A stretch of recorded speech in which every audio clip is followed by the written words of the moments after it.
Friends and enemies, welcome back to a sip and rip. This is what day is it today? The 16th of November. It's not even 7 a.m. And I was getting the clips ready for this show and thought to myself, man, I gotta record this now because I'm just laughing at all this stuff. We got so much more on the cutting room floor this week that I'm not even gonna be able to talk about because I just don't have time. But anyway, it's sponsors, EasyDNS, Bull Bitcoin, 256 Heat. Mark's got you if you want to start a website, start a business, do your DNS stuff, virtual private server stuff. He'll take care of you there. If you want to buy and sell Bitcoin, Bull, obviously the place to go. And then Tuan over 256 Heat, you can heat your house, man, with a miner. Mine is running hot right now because it's cold outside. We like that. You guys like it too. So go use those guys. Patronize the sponsors. We're drinking a K-Cup this morning, and I gotta tell you, I'm just laughing here. This is a tweet from Bill Ackman. I mean, there's obviously a problem with guys these days. I think in a lot of ways, it's hard to pick up a girl. I feel fortunate that I didn't have to date in this environment. I always talk about how I met my wife the old-fashioned way, at a bar through a friend. And, we did the usual kind of courtship dance over the course of a month or two and, started dating and became exclusive and all that. And it worked out fantastically. We have a little one now and things are great. But, it was before Tinder really put the Pareto principle into focus, like acute focus for guys, where you're really fighting an uphill battle if you're trying to pick up these days. I don't think that Bill's strategy, asking women, may I meet you at a bar, is the way to go. My suggestion would be, I can't even say it with a straight face. My suggestion would be lift weights, dress well, make sure your breath doesn't stink, comb your hair, and, put yourself out there a little bit. Make sure you're in situations where you may find a partner. The most important thing is showing up in a lot of different facets of life, and I would say dating is among them. Don't know that asking someone, may I meet you, is the way to go. But Billy, we appreciate your commentary, buddy. Let's talk about friend of the show, Millennial Moron. He's one of my favorite creators, and at the risk of drawing eyes away from my own program and content to his, I have to highlight the great work he's been doing on the budget.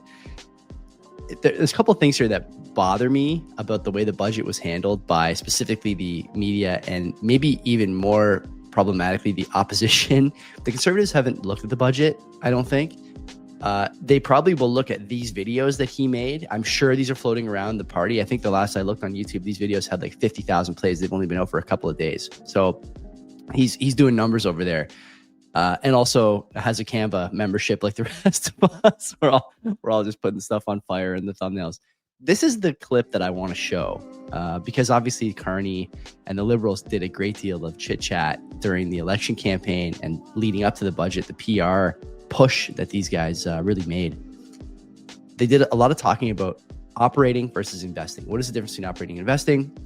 Operational budget is something that they want to balance. So it's services and whatnot, public service, public sector, et cetera. And then investment would be, as Red Pill Rick points out, which is a good account, even though I don't follow it.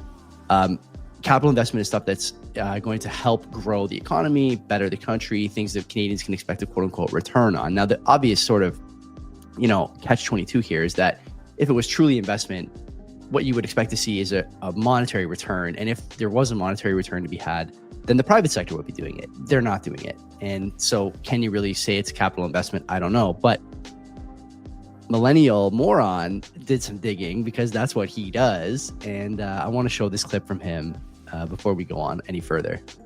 Now, here's the thing, and this is what absolutely nobody is talking about as far as I've seen. I wanted to know how much of our existing spending was considered to be capital investment under this new definition and what the operating budget balance was before the new spend less, invest more plan. If Carney is actually doing what he says he's doing, then looking at the baseline Trudeau-era numbers should show us a big operating deficit that wasn't on track to balance out in the future. So down here on page 232, I found their baseline capital investment spending numbers before any policy changes were made and compared that to the overall budgetary balance projections from the 2024 fall economic statement.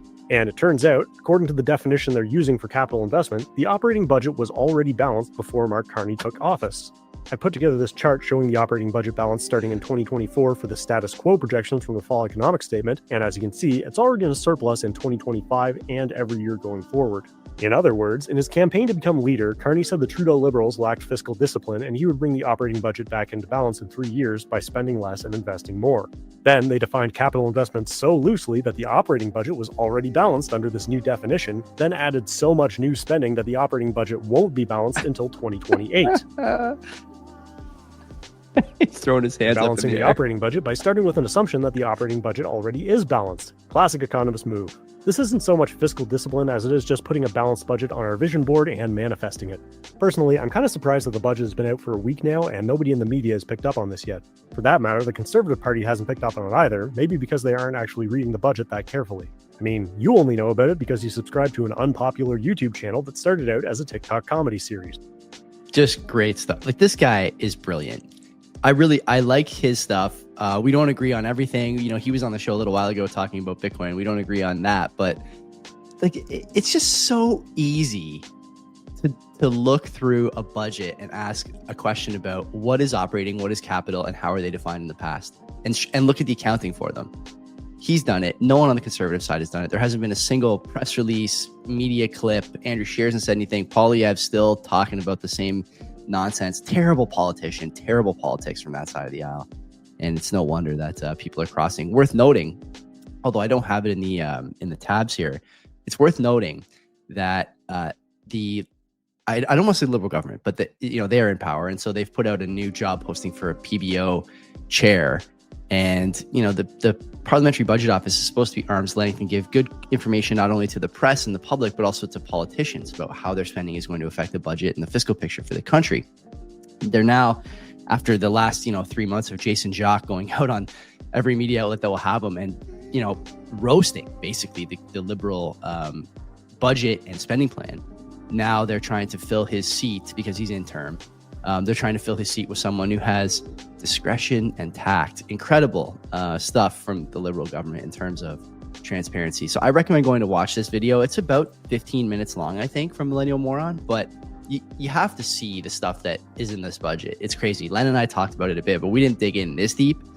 Again, at the risk of pulling eyes away from my own content, this guy's smart, man, and he's doing a good job. He's apolitical, which I like, and I think he's genuine in his intentions, which I also like. He's trying to do it for Canadians, not for either political party. Let's move on. Sign of the end times here. Options trading, too hard for normies.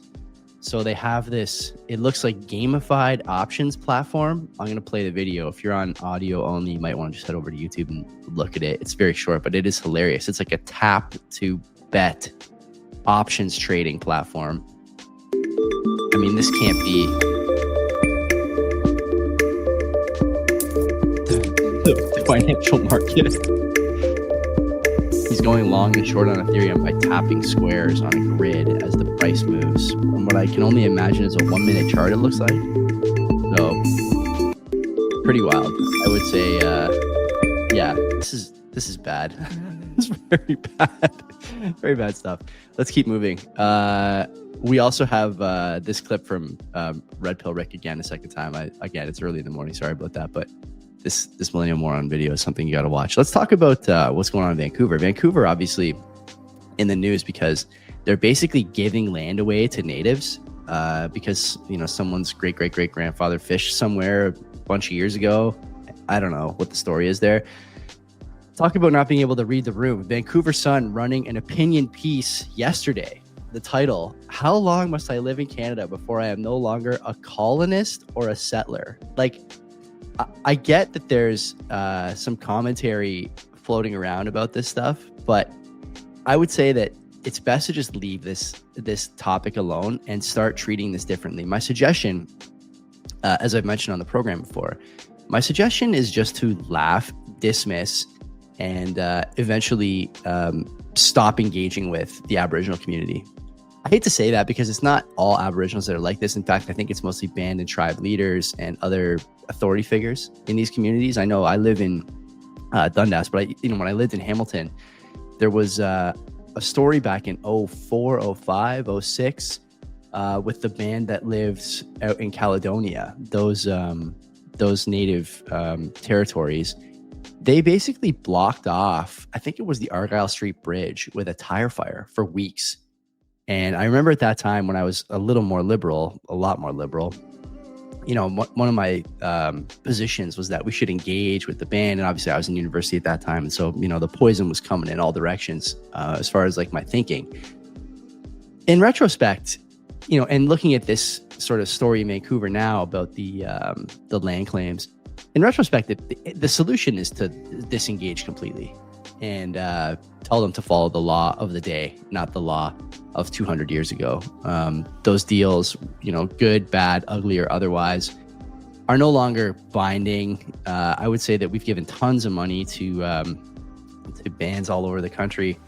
I think, it's been 12 billion or something over the last 10 years or 20 years. I can't remember exactly how much it was. And then famously, especially because of the Kamloops thing, the idea that there's anomalies or whatever,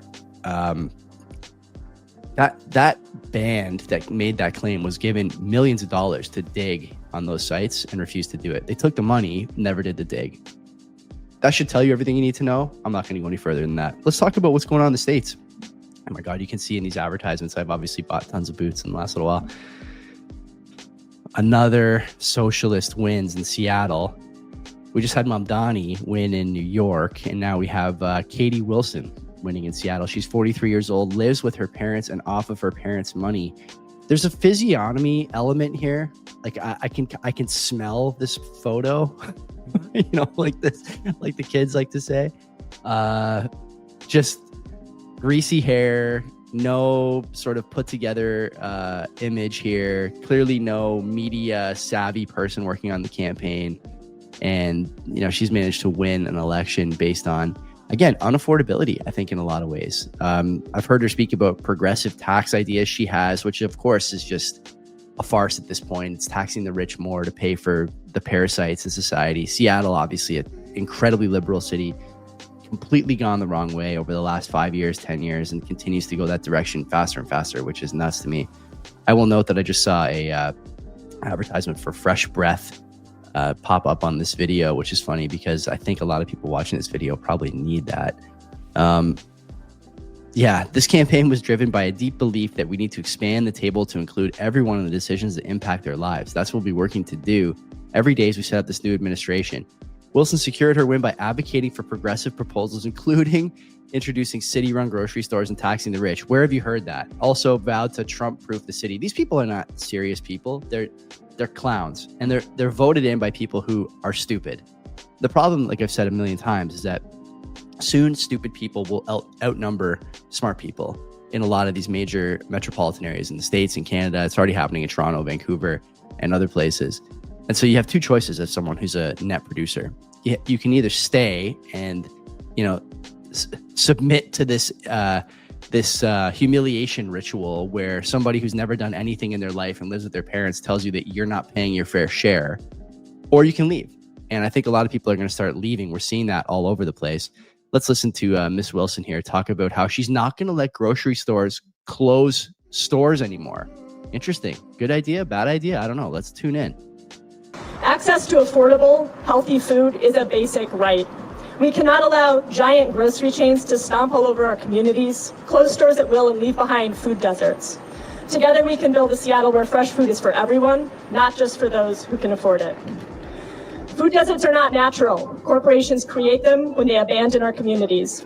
As mayor, I'm excited to step up and with UFCW explore public option grocery stores to fill those gaps. We will access.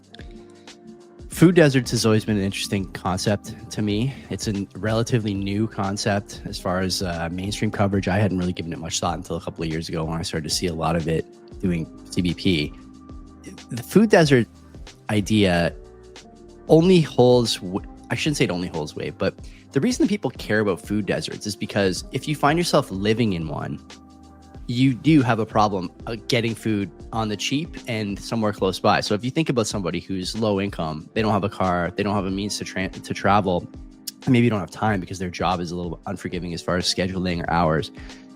So yeah, getting food becomes harder and you have to pay more to get food that's more convenient. So whether it's fast food or delivery or whatever, I get that. the thing that none of these people talk about, and so Greasy Katie is, committing the same crime here. The reason the food deserts exist is because there's too much crime, too much danger, and not enough money to be made in the area where the food desert pops up. So whether it's, a grocery store or a gym or whatever, there's not really an incentive for those places to exist where everyone is stealing, committing crime. And by the way, any action you take against a criminal or a thief is viewed as undemocratic. It's viewed as capitalist. You need to be eaten. You need to pay more taxes. Like, all these things are said all the time. It's not a figure of speech. It's not an exaggeration. People like this and their supporters are saying this stuff all the time. And so why would you ever operate in a place like that? I would love to know by what mechanism Katie thinks that she can keep grocery stores open. Is she going to fund them? Is she going to hire the people to work there? It sounds like she wants to run government stores, like I said. Maybe not. I don't know. But there is no mechanism to force private businesses to operate in your jurisdiction. They want to make money. They have a fiduciary responsibility in a lot of cases. And the idea that any of these people can do any of the things they're talking about, whether it's Wilson or Mamdani, to force private business to do things, private business will either do what they want in your jurisdiction or they will leave your jurisdiction. That's how private businesses work. Let's talk about this story. This is a crazy story. Ontario quietly introducing $700 a day home care to relieve hospital overcrowding. I am so anti-immigration now that it honestly colors everything I see and think about. And in this picture, they have a woman wearing a hijab getting her blood pressure taken at presumably a hospital set. It's crazy to me that they've chosen this picture. CP24 is left-leaning. They can deny that all they want, but if you look at their coverage of basically everything, they're left-leaning. So for them to choose this picture tells me they're trying to get me to say something that I shouldn't say. But I do think there's a case to be made here that one of the big problems we're having in hospitals is increased immigration. Now, there are other ones too. I work, obviously, or volunteer on a board for an inpatient addiction agency. And so I know that addictions and concurrent disorders are a problem too. And then, of course, there's seniors as well. And the changing demographics require hospitals have more capacity, both in terms of the treatment available and in terms of the staff available to administer that treatment. And I look at like the way that the government of Ontario specifically, because I live in Ontario, has chosen to spend money or not spend money on hospital capacity. And it's frustrating because we pay tons of tax here and have some of the biggest cities in the country, and we just can't get it right on the hospital side. The other thing that's frustrating, and I've said this before, is that, if you look at the sort of available options in healthcare, there's already two tiers in Ontario. I've talked about my own experience kind of getting into tier 1, and everyone else is in this sort of tier 2, and now I would say home care is, tier 3. You're going to bring in a person who probably doesn't know everything about your condition. They're privately owned, by the way. So these $700 a day care agencies, they're being contracted out. It's not a provincial employee. And, you don't have to look far and wide to see issues with abuse, theft, violence, exploitation, especially for seniors, where they're being treated at home. Oftentimes, the reason the senior is treated at home is because they don't have family or friends who can help them. And so by the same token, they don't have family or friends who can spot problems with the care they're getting. I don't think it's all home care, people, home care staff who have these issues with theft and whatnot. But I do think there's a pretty high volume of issues and a high percentage compared to that of what you could expect at a hospital. Not necessarily because the people are better. They probably are, but not necessarily because of that, but because of the controls in place at a hospital that just aren't in place at a private setting. So you have these issues here. $700 a day is a lot. I don't know a lot of people who can pay that. And I think you're going to see continued kind of weird policy rollouts and changes in what you can expect as an Ontarian or Canadian in terms of your healthcare. Because there's just no way that they can meet the needs of another million people every year, their families. Now we're running anchor baby immigration policy, which we'll talk about shortly. And there's just not enough doctors. We talked with Brian Day and Mohammed Zarabian on CBP, I don't know, a month and a half ago, 2 months ago. And it's funny listening to both men in different times in their career, different jurisdictions, different disciplines, both say the same thing about especially support workers, which I think this captures. Support workers are being trained here and then going to the States to work, and basically any opportunity they're given, because the pay is so much more and the burnout is so much less in a private Medicare setting, medical care setting. You can say what you want about our system and whether it's a golden goose or something that needs to be reviewed, but clearly it's headed the wrong direction right now, and it's something we need to work on, because this $700 a day is not a reasonable policy position. It's simply untenable long term. This is a favorite story of mine from the last little while. I have to read more about this, but Germany is going to build a database of young people detailing their fitness, aptitude, and outlook to help it pick whom to draft should the country be attacked. That's in the Wall Street Journal. This is very funny to me, because Germany and other countries, Canada, basically every European liberal democracy has spent the last decade telling you that your country has no culture or history worth defending. In fact, it's a criminal and colonizing history. Germany especially has a lot of demons to deal with from the last 100 years or so. And it's funny that Germany is adopting what probably could be described as a Hitler adjacent policy on military drafting here. I don't know what to say about this. Germany is obviously one of the countries that's really committed cultural, economic suicide over the last 5 years. They've imported tons of third world migrants who have done nothing to help the country. They've been easily a net negative, and that's probably too kind phrasing. Not to mention that they chased out so many good people, so many good Germans, thanks to insane economic policies, insane energy policies. And one of the things that's not mentioned, at least in the tweet, and I don't see it in the comments either, but I bet if I read the article and do some follow-up in the next week or so, you will start to see, well, why does Germany think they're going to have to go to war? And the big reason that no one will talk about is, of course, energy. Energy dependence on Russia crushed Germany over the last few years. And everyone has seen that video by now of Trump during his first term talking about how Germany needs to get off Russian oil and gas, because if they don't, they're going to wind up in trouble. And the German delegation is laughing. That same German delegation is going to be handed a 30-year-old rifle now and sent to the front lines. Coming home to roost, I think, is a good way to put it. But we'll see how this turns out. I continue to be astonished at the way Europe is treating their people and the way that they're trying to squash any dissent. Never ends. Let's talk about this story last.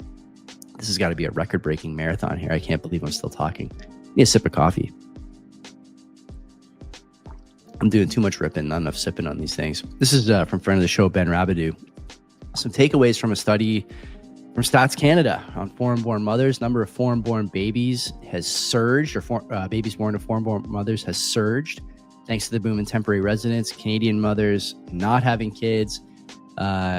Clearly a huge increase at the same time of newcomers. I love how he calls them newcomers. Ben is among the people, I think, who try to be impartial about this stuff, but the more he sees, the more radicalized he becomes, like the rest of us.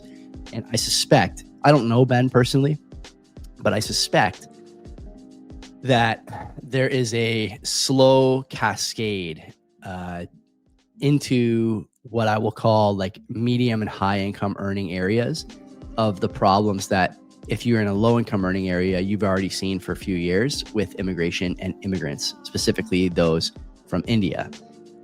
We are not bringing in good people from India. You can pretend all you want. It's simply not the case. Everyone who's seen the Toronto crime reports over the last 2 years knows that it's, one thing after another. And so Ben is starting to point out, I think, correctly, that here he even talks about it here. Almost all the increases come from mothers born in India. They now account for over 10% of births in the country. That is a disaster for Canadians, an absolute disaster. 15% of the births in Ontario from Indian-born mothers. Now, here's the tweet I took issue with, and I retweeted this too. The study raises some uncomfortable questions. Why has the share of Canadian-born mothers fallen so rapidly? Lots of theories, but clearly cost of living is a big one. We're screwing the next generation with housing and rents at these levels. Is it that one? I forget. It might be this one, actually, the appropriateness of birthright citizenship, which we talked about earlier.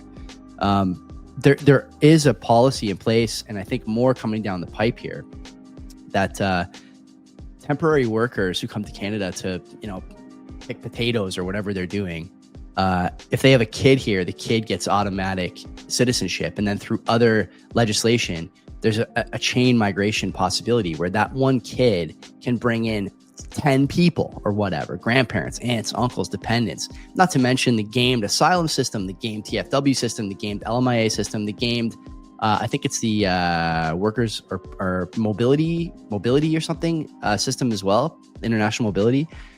It's a disaster for Canada. And I am so tired of having to pretend that other cultures are equal to the culture that Canadians built. I had a conversation with a guy last week who I won't name, but we spoke on the phone. He is a prominent professional in the GTA. And, we spoke on the phone. He's a visible minority immigrant. And we had the same opinion on this policy, and specifically about this idea that there's no magic soil. Canada's not just a land mass where you can come here and be Canadian. The passport doesn't make you a Canadian. The LMIA doesn't make you a Canadian. And certainly the this loophole where you get to become a Canadian citizen if you're born to temporary foreign workers does not make you Canadian. I hate to say that because it does, I think I carry some negative connotation, but think about it just from an objective standpoint here. The people coming from these countries, and it's not just India, but India is obviously the sort of country in the crosshairs here for a lot of reasons. These countries are in despair, desperation. They're full of scams and cons. There's tons of sexual crime, assaults. Women are treated poorly. People are dousing themselves in cow piss. Like this is not, these are not Canadian values. They're not adjacent to Canada. They're not adjacent to Canadian values. I hate to say this again, but there's a certain level of expectation as far as the people who come here, and that expectation has been dropping steadily. The best and brightest are not coming here through asylum claims. They're not coming here to drive for Amazon. And I do agree that people should have a shot at a better life if they have the sort of chops to make it happen. But what we've done is lower the bar so much and provide opportunities for people to, like we talked about here, have kids and stay forever because they drove a truck for Amazon or picked potatoes. It's not a reasonable policy position. It's just not. And people here can pretend all they want. And, you still get comments like this, like in the replies, dude, you'll still be white no matter what happens. Your kids and grandkids will be fine. Maybe one of them will marry an Indian girl and get invited to some fabulous parties. Like, this is an annoying comment because I'm going to get myself in trouble here, but there is something worth protecting about the Canada of years past. We all know, if you're a millennial or a Gen X, or even if you're an elder Zoomer, you remember what it was like to be able to go to the mall in the 90s and 2000s. There's no danger. There's no fights. There's nothing, right? And it wasn't about skin color. I say this all the time. I was born in the 90s. I played basketball at the highest level, like the highest level available, as a provincial AAA player. I got a lot of friends of a lot of different ethnicities, Black, Chinese, whatever. Like it was never a problem. It's not about skin color. It's about the people coming over. And the people coming over are just not cut out for this. It's sad, but the longer we let this go on, the more unpalatable the remedy will have to be. And that's even a dicey thing to say, but you guys get what I'm saying. You get what I'm talking about. Anyway, that's it for me. I can hear my daughter and my wife stirring upstairs. Marathon today. Come back tomorrow for the usual flagship show. We got a lot to talk about as always. And until next time, my friends, take care of yourselves.